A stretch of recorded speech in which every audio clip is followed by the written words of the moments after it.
الحمدللہ رب غفور ہوتا ہے، اسی پہ مہربان رب غفور ہوتا ہے کہ جس کے دل میں عشق حضور ہوتا ہے۔ اے عاشقان شہ انبیاء درود پڑھو، درود پڑھنے سے چہرے پہ نور ہوتا ہے۔ پھر آگے لکھتا ہے شاعر یہ رال حق کا مزدہ ہے وہ جلوہ بار ہوتا ہے۔ محمد مصطفیٰ صلی اللہ تعالیٰ علیہ وسلم کا جب دیدار ہوتا ہے، درود پاک پڑھ کر اے وزیر پور کے سنی غیور مسلمانوں تم سو جاؤ، سنا ہے خواب میں سرکار کا دیدار ہوتا ہے۔ آئیے کچھ عرض و معروض سے قبل گنبد خضرا کی جانب لو لگا کر سنہری جالیوں میں آرام فرمانے والے آقا، ہم غریبوں کے داتا، بے سہاروں کے سہارا، یتیموں کے ماوا، غریبوں کے ملجا، جنہیں عرش والے کہیں احمد مصطفیٰ، فرش والے کہیں محمد مصطفیٰ صلی اللہ تعالیٰ علیہ وسلم کی بارگاہ رسالت و مآب میں ہدیہ درود و سلام پیش کریں اور پڑھے بآواز بلند درود شریف۔ اللہم صلی وسلم مرحوم مردی بلدی صلاة تبقى تدوم بدوام الملک الحج القیوم، صلاة و سلام علیکہ سیدی حبیبی یا رسول اللہ صلی اللہ تعالیٰ علیہ وسلم۔ جس طرح سر شام سے لے کر ابھی تک آپ لوگوں نے بڑے بڑے علماء و خطبہ سے اور بڑے بڑے شعراؤں سے نعت سنی، بس 10-15 منٹ کے لیے میں بھی آپ کی خدمت میں حاضر ہوں۔ بس 10-15 منٹ گھڑی دیکھ لیں اور اس کے بعد 15 منٹ زیادہ سے زیادہ میں آپ کی خدمت میں رہوں گا، اس کے بعد انشاءاللہ صلاۃ و سلام پڑھا جائے گا۔ اس لیے کہ اب یہ تقریر کا وقت نہیں ہے، یہ تقریر کھانے اور کھلانے کا وقت بچا ہے۔ تقریر بس تقریر اور رات کا وقت صرف 1 بجے تک اچھا لگتا ہے، اس کے بعد کھانے اور کھلانے کا وقت لگتا ہے۔ تقریر کھانے اور کھلانے کا وقت ہو چکا ہے۔ آئیے ہم اور آپ سب مل کر گنبد خضرا کی جانب لو لگا کر نبی اور آل نبی پر ایک مرتبہ اور درود پڑھے۔ اللہم صلی وسلم علی الجود والکرم منبع لوالہ الجوال حکم، صلو علیہ وآلہ وسلم علیکہ سیدی یا رسول اللہ صلی اللہ تعالیٰ علیہ وسلم۔ کلام الامام امام الکلام سیدی سرکار اعلیٰ حضرت کے لکھے ہوئے چند اشعار ما تزمین آپ سب کی سماعتوں کے حوالے ملاحظہ فرمائیں کہ رب سلم رب سلم رب سلم رب سلم رب سلم رب سلم کی صدائیں گنگناتے جائیں گے۔ جیسی نہیں ہے لیکن پڑھنے کا ایک جذبہ میرے دل میں ہمیشہ رہتا ہے اور میری عادت بھی ہے۔ رب سلم رب سلم رب سلم کی صدائیں گنگناتے جائیں گے۔ رب حبلی امتی ہاں رب حبلی امتی کی لٹ لگاتے جائیں گے کہ ہم گنہگار ہو قرب سے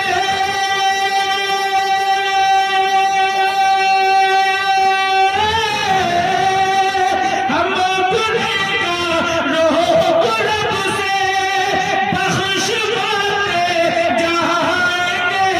پیش ہے مزدہ شفاعت کا سناتے جائیں گے۔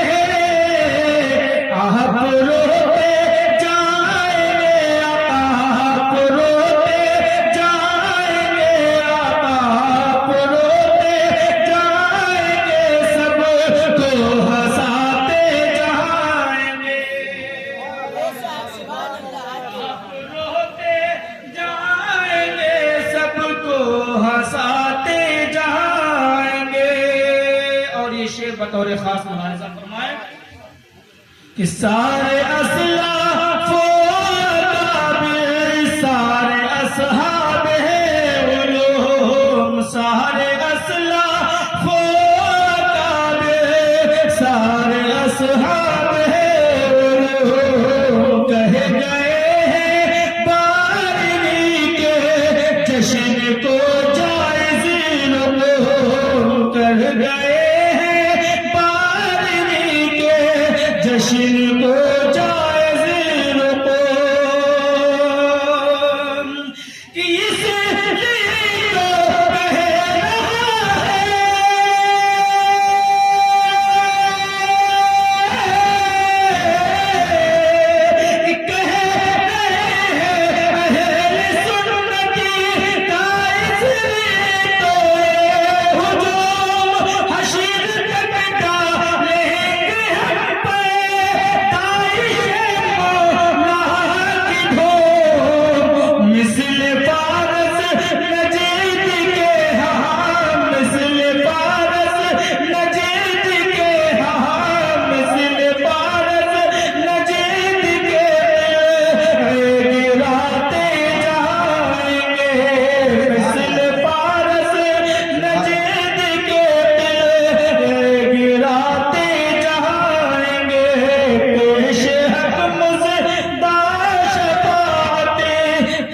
سناتے جائیں گے آپ روتے جائیں گے آپ روتے جائیں گے سب کو ہنساتے جائیں گے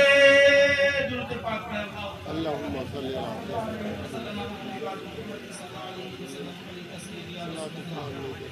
اللہ تعالی علیہ وسلم. آج کی یہ محفل پاک جو سجائی اور نچائی گئی ہے عقیقہ مسمونہ کے خوشی میں اور اس کے حسین موقع پر یہ محفل مصطفیٰ سجائی اور نچائی گئی.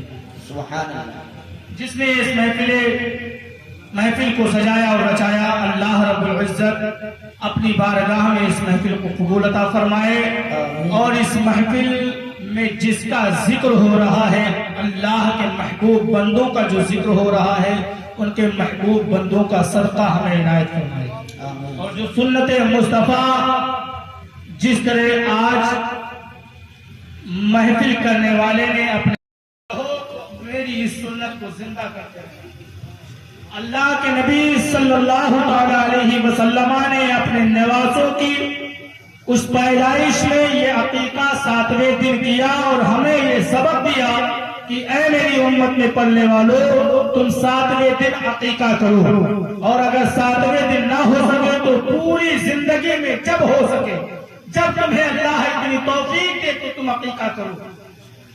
یہ عقیقہ ایک سنت ہے اور ایسی سنت کہ جسے میرے نبی نے خود کیا اور ایسے ویسے کی پیدائش پر یہ عقیقہ نہیں ہوا بلکہ یہ عقیقہ ایک ایسے نواسے کی پیدائش پر کیا کہ جس نواسے نے کربلا کی سرزمین پر اپنے خون کو بہا کر کے اور ہم مسلمانوں کو یہ پیغام دیا اے مسلمانوں اے میرے نانا کے امتیوں جب تم دیکھ رہے ہو کہ جس طرح میرے نانا نے اپنی سنت کو زندہ کرنے کے لیے ہمیں کربلا میں اپنے میرے لیے وصیت کی ہے اسی کنبے کو جب اسی جگہ میرے لیے دمبا شہید کیا گیا دمبا کاٹا گیا تو کل وقت آئے گا تو کربلا کی سرزمین پر یہ حسین اپنا سر قلم کروا دے گا اپنا پورا کنبا اور قافلہ لٹا دے گا. وہ وقت ہمارے اور آپ کے نظروں کے سامنے آنے والا ہے. ہمیں خود اندازہ لگانا ہے کہ کس طرح ہمیں اپنی زندگی کو سیرت مصطفیٰ کے اعتبار سے گزارنی ہے. اللہ رب العزت قرآن مقدسہ میں ارشاد فرماتا ہے وَلَا تَقْرَبُوا الزِّنَا إِنَّهُ كَانَ فَاحِشَةً وَسَاءَ سَبِيلًا. زنا کے قریب نہ جانا اس لیے کہ یہ بے حیائی ہے اور یہ بری راہ ہے. آج یہ بگڑتا ہوا نوجوان اور یہ بگڑتے ہوئے رجحانات جو ہمیں درس و تدریس دے رہے ہیں کہ اللہ نے جو قرآن کے اندر آیت کریمہ نازل فرمائی ہے یہ قرآن مقدسہ کے اندر جو آیت مبارکہ موجود ہے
آج جو ہمارے اندر کمیاں پائی جا رہی ہیں، ہر نوجوان زنا کی طرف مائل ہو رہا ہے، جبکہ قرآن کہہ رہا ہے زنا کی طرف نہ جانا، اس لیے کہ زنا ایک ایسی بے حیائی ہے کہ اس کا بدلہ تمہیں دینا پڑے گا۔ اے نوجوانوں، اپنے قریبان میں جھانک کر کے دیکھو، آج جس کے ساتھ تم زنا کرنے کی خواہش اپنے دل میں رکھتے ہو، کل تمہارے گھر والوں کے ساتھ اس کا بدلہ لے لیا جائے گا۔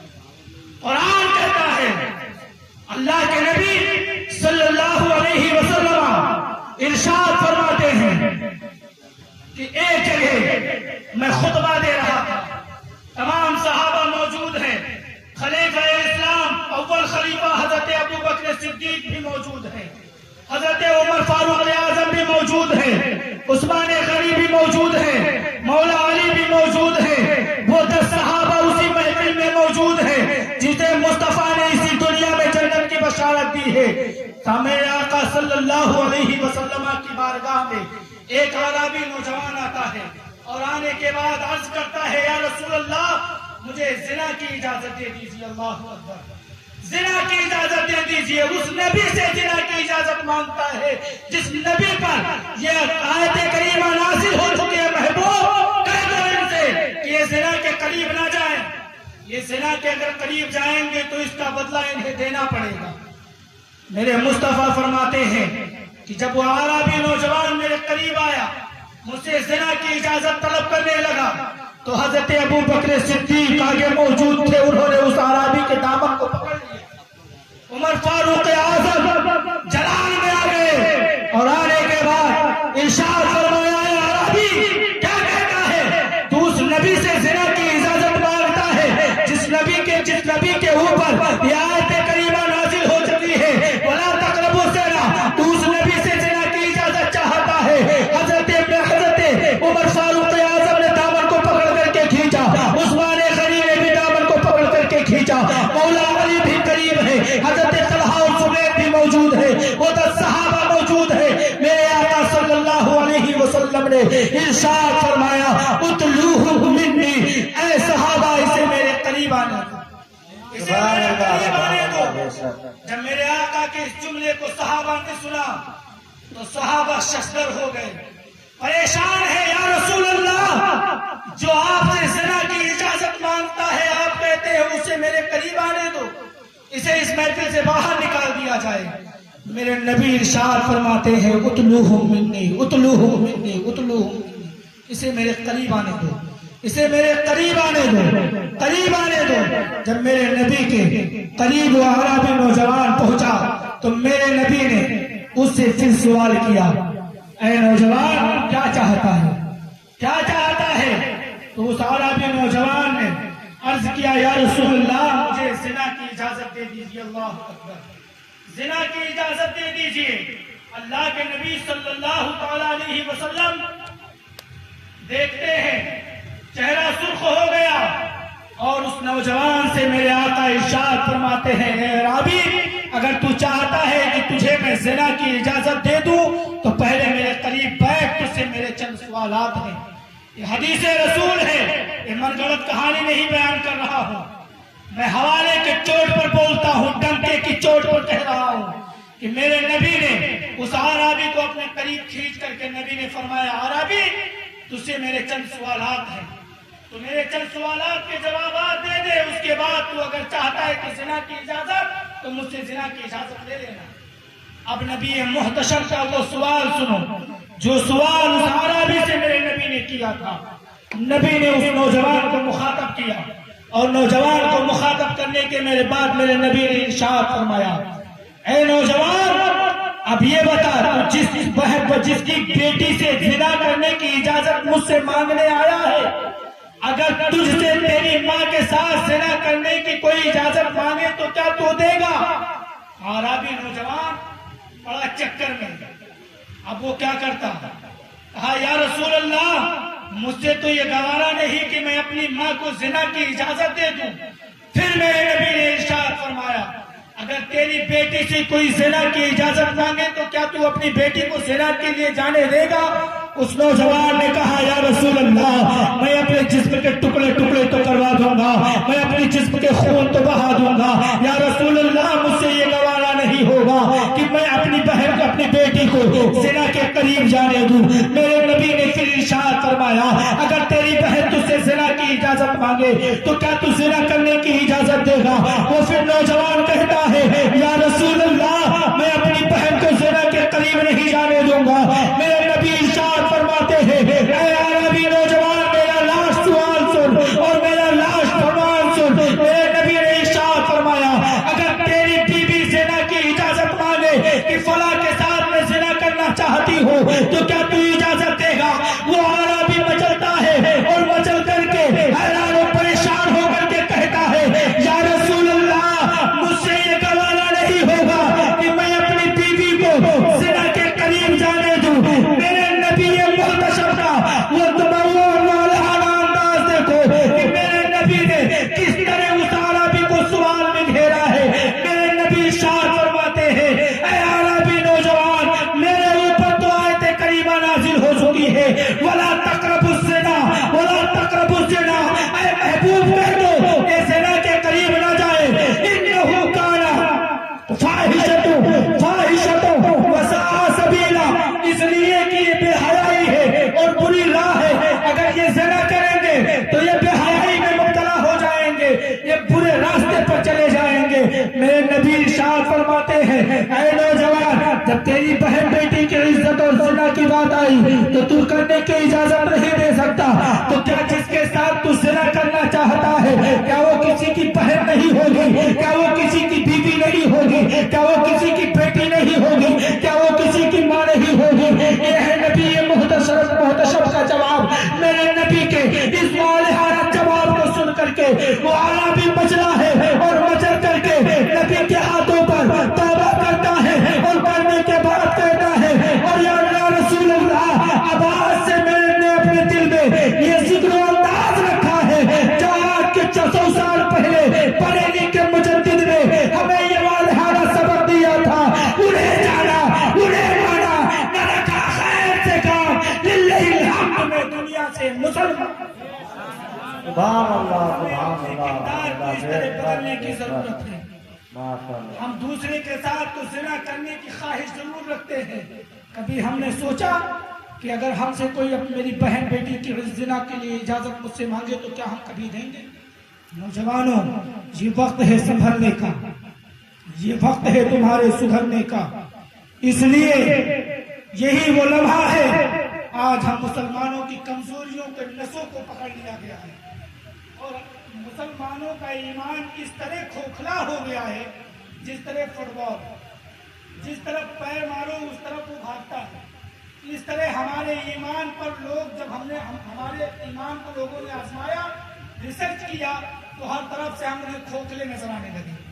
انہوں نے چاہا کہ اب جس طرح چاہو ان مسلمانوں کو استعمال کرو، لیکن ہمیں اگر اپنے کردار کو بدلنا ہے تو حضرت ابو بکر صدیق کی زندگی دیکھو کہ حضرت ابو بکر صدیق نے جب ایمان لے کر کے آئے ہیں اور لانے کے بعد نبی کی بارگاہ میں حاضر ہوتے ہیں اور حاضر ہونے کے بعد میرے نبی سے حضرت ابو بکر صدیق رضی اللہ تعالیٰ عنہ ارشاد عرض کرتے ہیں یا رسول اللہ میں آپ پر ایمان تو لے آیا ہوں لیکن اب میرا دل چاہتا ہے کہ یہ ابو بکر صدیق خاموش رہ کر کے آپ کے مذہب اسلام کو قبول کر کے اب یہ چاہتا ہے کہ حتیم کعبہ میں جا کر کے اور حتیم کعبہ میں چڑھ کر کے اب یہ اعلان کر دے کہ ابو بکر ایمان لایا ہے اور اس طرح ایمان لایا ہے اشہد ان لا الہ الا اللہ و اشہد ان محمد عبدہ و رسولہ۔ حضرت ابو بکر صدیق کو میرے مصطفیٰ نے اجازت دے دی۔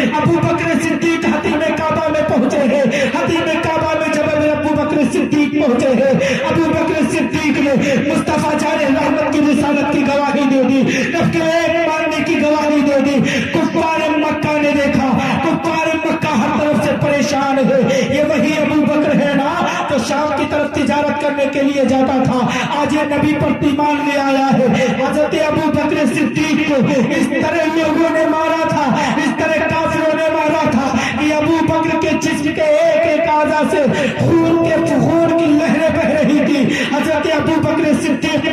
اللہ تعالیٰ عنہ کو اس طرح مارا گیا تھا. حضرت ابو بکر صدیق جب حتیم کعبہ سے اپنے گھر کی طرف چلتے ہیں, کسی نے پوچھا تھا اے ابو بکر کیا تمہیں وہ کفار مکہ نے مارا ہے؟ کیا تمہیں یہ چیز کس چیز کا درد نہیں ہے کہ تمہیں کفار مکہ نے مارا ہے؟ حضرت ابو بکر کا وہ عشق و جنون دیکھو جو آج کے 100 سال پہلے ہمیں بریلی کے مجدد نے سبق دیا تھا. حضرت ابو بکر صدیق ارشاد فرماتے ہیں اے کفار مکہ, جب میرے دل میں ایمان نہیں تھا تو مجھے دنیا کی چوٹ ستاتی تھی, لیکن جب آج نبی پر میں کلمہ پڑھ لیا ہوں اور نبی کی وحدانیت, نبی کے رسالت کو میں عام کر رہا ہوں, نبی کی وحدانیت کا اعلان کر رہا ہوں, تو مجھے اس چیز کی فکر نہیں ہے کہ میرے دل میں چوٹ ہے, اس لیے کہ میں نے دل نبی سے لگایا ہے اور نبی سے اس طرح لگایا ہے کہ انہیں جانا, انہیں مانا, نہ رکھا خیر سے کام, للہ الحمد میں دنیا سے مسلمان. آج ہمیں اپنے کردار کو ابو بکر صدیق کی طرح رکھنا ہے. آج ہمیں اگر اپنے آپ کو اپنے ایمان پر قائم رکھنا ہے تو ہمیں ضرورت ہے کہ جاؤ سجدے سالار کی چوکھٹ پر اور جا کر کے ان کی چوکھٹ پر گرو اور گر کر کے یہی کہو جو 100 سال پہلے ہمیں بریلی کے مجدد نے سبق دیا تھا, میں مجرم ہوا تھا, مجھے ساتھ لے لو کہ رستے میں ہے جا بجا تھانے والے, کہ رستے میں ہے جا بجا تھانے والے. آج ہمارے ایمان, آج ہمارے خانقاہوں پر, مسجدوں پر, مدرسوں پر جس طرح حملہ ہو رہا ہے, آج ہمارے ایمان کی یہ سب سے بڑی نشانی ہے. ہمارے ایمان کمزور ہونے کی سب سے بڑی نشانی ہے. دنیا تو اس چیز میں مگن ہے, اس چیز میں گم ہے کہ ہم نے کبھی دنیا کو پہچانا ہی نہیں. ہم تو صرف اپنی دنیا, اپنی زندگی کو اسی دنیا میں مگن کر کے ہم نے ختم کر دیا. کبھی اگر آپ نے اندازہ لگایا ہوتا کہ ہم نے نبی کے لیے اس دنیا میں اللہ نے ہمیں کس چیز کے لیے پیدا فرمایا ہے تو آپ کو اندازہ لگتا. یہ علماء بارہا کہتے ہوں گے, مسجدوں کے مینار سے ہر جمعے میں آواز آتی ہوگی کہ اللہ نے انسان اور جنات کو کس لیے پیدا کیا ہے. اللہ قرآن میں ارشاد فرماتا ہے وَمَا خَلَقْتُ الْجِنَّ وَالْإِنسَ إِلَّا لِيَعْبُدُونَ, اے انسان, اے جنات, میں نے تجھے اگر پیدا کیا ہے تو صرف اپنی عبادت کے لیے پیدا کیا ہے. لیکن اس دنیا میں جب انسان آیا ہے تو دنیا کی تمام دولت اور شہرت میں اپنی زندگی کو ختم کر رہا ہے. کبھی اس نے اندازہ نہیں لگایا کہ اللہ نے ہمیں جس چیز کے لیے بھیجا تھا کیا ہم کبھی وہ کام بھی کرتے ہیں. کبھی مسجد کی دروازے پر تک بھی جاتے ہیں. اگر ہفتے میں ایک مرتبہ جمعہ نہ ہے تو ہو سکتا ہے مسلمان دروازے پر بھی نہ جائے. 99% ایسے مسلمان ہوں گے جو مسجد کے دروازے تک جمعہ کو بھی نہیں جاتے ہوں گے. ایسے کچھ بھی مسلمان ہوتے ہیں کہ جمعہ کے دن بھی مسجد نہیں جاتے, عیدین کی نماز کے لیے بھی نہیں جاتے, لیکن ان مسلمانوں کو اللہ رب العزت پھر بھی رزق دے رہا ہے, دانا دے رہا ہے, پانی دے رہا ہے, ہر طرف سے رزق حلال کا انتظام فرما رہا ہے.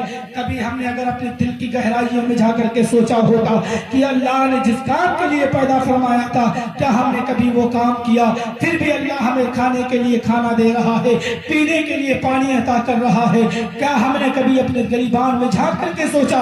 اگر ہم نے سوچا ہوتا تو آج دنیا کی تمام دولتوں کو ٹھوکر مار کر کے جب مؤذن حی علی الصلاح حی علی الفلاح کی آواز کی صدائیں بلند کرتا تو آج ہم مسجد کے دروازوں پر کھڑے ہوتے, مسجد کے ممبروں کے قریب موجود ہوتے اور اس ممبر پر جا کر, ممبر کے قریب جا کر کے اس ممبر پر جو خطیب ہوتا ہم اس کی خطابت کو سنتے, اس سے واعظ و نصیحت کو سنتے اور اپنے دل کو سکون و اطمینان بخش لیتے. ابھی ہم نے اندازہ نہیں لگایا یہ وقت آپ لوگوں کو نیند بھی آ رہی ہے اور یہ تقریر کرنے کا سمے بھی نہیں رہا. ہم سے پہلے ابھی مولانا رحمت اللہ صاحب نے بہت اچھی بات کہی تھی کہ نوجوان کو اگر کسی نیک کام کے لیے دعوت دی جائے تو وہ جلدی نہیں پہنچتا. یہی کا ماحول نہیں, پوری دنیا کا ہی آپ ماحول بن چکا ہے, مزاج ہو چکا ہے, معاشرہ ہی بگڑ چکا ہے. اس طرح معاشرہ بگڑ گیا ہے کہ معاشرے کو اگر سدھارنا چاہے تو یہ معاشرہ سدھرنے میں بہت وقت لگے گا. لیکن سب سے بڑی ذمہ داری گاؤں کے مکھیا جس طرح پردھان اور پنچ کی ذمہ داری ہوتی ہے اسی طرح گھر کے بوڑھے اور بچوں بزرگوں کا یہ طریقہ